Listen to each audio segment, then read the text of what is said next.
Hello guys, welcome back to my channel. Today I'll be sharing this mixed sabzi or vegetable curry and this amazing recipe that I've got for tandoori roti. Keep on watching all the way through to the end and I'll show you how I make these delicious recipes.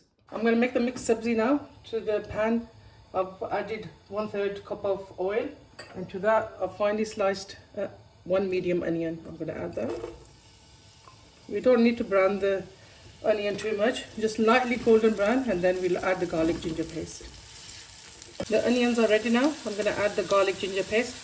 That's about 2 tablespoons of garlic and ginger. Just let this cook for about a couple of minutes and then we'll add the masala to this.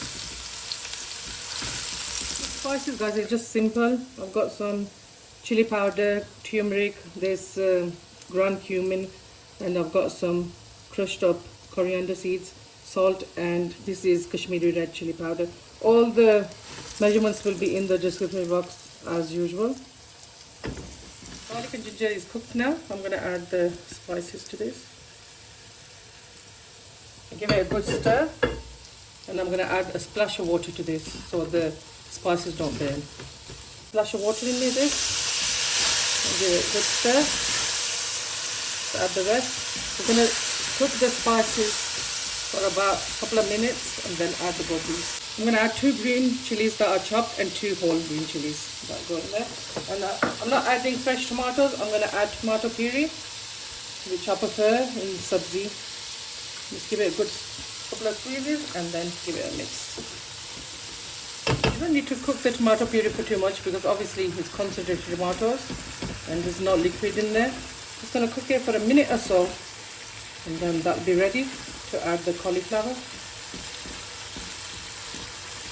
One cauliflower here is a medium-sized cauliflower. I'll cut it into this size and I've washed it thoroughly. I'm going to add that to the masala now. Give it a good stir. I've chopped up 2 medium-sized potatoes into these sizes and 2 carrots. And I've got some frozen peas in here. I'm going to add that to the gobi now. And give it a thorough mix. I'm not going to add any liquid to this guys because the gobi, cauliflower, the potatoes and the frozen peas will release its own liquid. So just put it on a low heat and put a lid on this now and let it cook for about 5 minutes. Then I'll show you how it looks. We just need all the vegetables to go nice and soft and cook all the way through. After 5 minutes it should look something like this. It has released quite a lot of liquid. If at the start it starts catching and it's not releasing too much liquid, just add a splash of water to it. Now at this stage I'm going to add some Kasuri methi to this. Just get some Kasuri methi and between your palms just crush it like this. This will give a really nice fragrance and taste to this dish. I'm going to put the lid on and cook this on a low heat until the vegetables are nice and soft. While our handi is cooking, I'm going to make the dough for the tandoori roti. And to that, I'm just going to add some water, slowly. I've just got normal chapati flour. You can use any brand you want. Don't add the water all at once. Just take it nice and easy.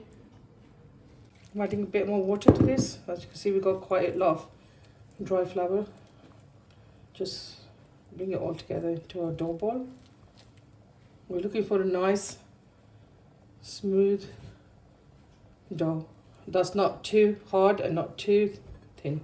What we're going to do now is knead the dough. Add a bit of water to it and with both of your hands, make them to a fist and start kneading.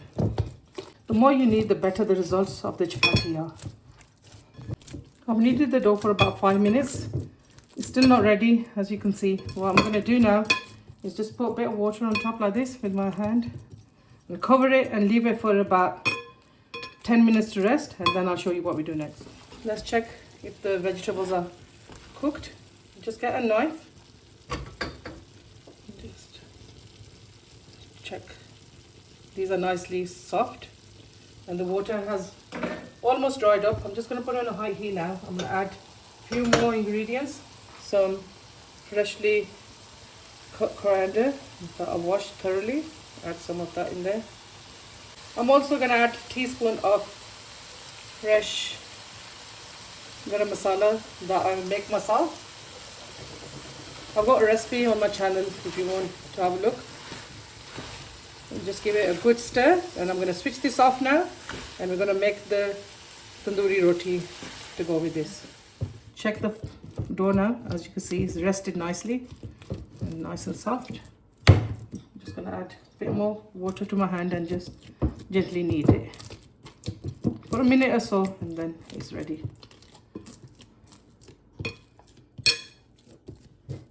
Now this is completely ready. You can see it's nice and bouncy. I'm going to put this into a container with a lid and let it rest until we make the chapati. So guys, we're going to make the tandoori roti now. Just take a smallish peda, not too big, because we're making it in a different way. This will be enough. Just put it on the dry flour, and as you usually make the roti, just make it like that. We're just making a smaller version. Just roll this out now.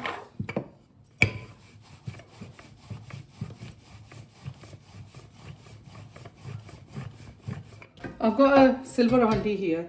I'm going to make the tandoori roti in here. First of all, we're just going to hot the side where we're going to stick the roti. Make sure you have a cloth or oven mitts to hold the sides because it gets quite hot. Let this warm up for about a couple of minutes, and then we're going to put the roti in. If the pan is hot, just put a bit of water. As you can see, it's quite hot now. I'm going to turn the heat down low.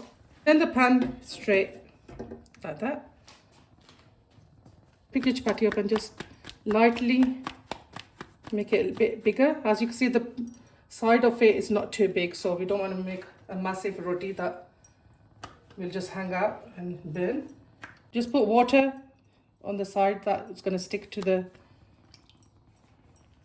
pan. Make sure you put quite a lot of water. There's no dry patches, otherwise it won't stick. And now carefully, guys, because it's quite hot, just put the roti on. As you can see, that's it. Just make a few holes so the roti doesn't rise up too much. We're going to cook the bottom side now for about a couple of minutes until it's nice and golden brown, and then we're going to flip this over. Now you can put the heat up on high. Let the roti cook now. See, the roti is cooking on top. Now we're going to add some water to the surface of the roti as well. Just lightly brush it all over the roti. Guys, this smells exactly like you cooking in a tandoor. Lots of you guys were saying we haven't got electric tandoor, so how can we make tandoor roti? And this is another option that you can try. You don't need no ovens, no electric gadgets, just on the gas you can make it. Now I'm gonna flip this over because it's all gone translucent. Just turn the gas low until you've turned it over. Then we'll put the gas on high. So be careful. Just put it like this and then turn the gas on high. Guys, you turn the gas on low now because we're going to flip and have a look how it looks.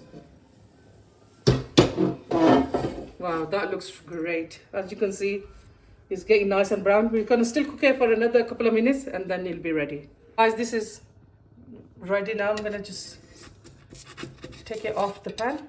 You just use the tongs and just prise it off. As you can see, that is nice and cooked. Guys, our recipes are ready now. As you can have a look, they look really nice and delicious. If you're gonna make these, please let me know how it turns out. I'll show you how the roti is nice and soft and the beautiful mixed sabzi. I'd like to thank you everybody who's been supporting my channel, and I've had so many new followers that have come to my channel as well. and I'm enjoying looking at your feedback. And please keep on watching my videos. Please like, subscribe, share, and turn on the notification bell. I'll see you soon. Allah Hafiz.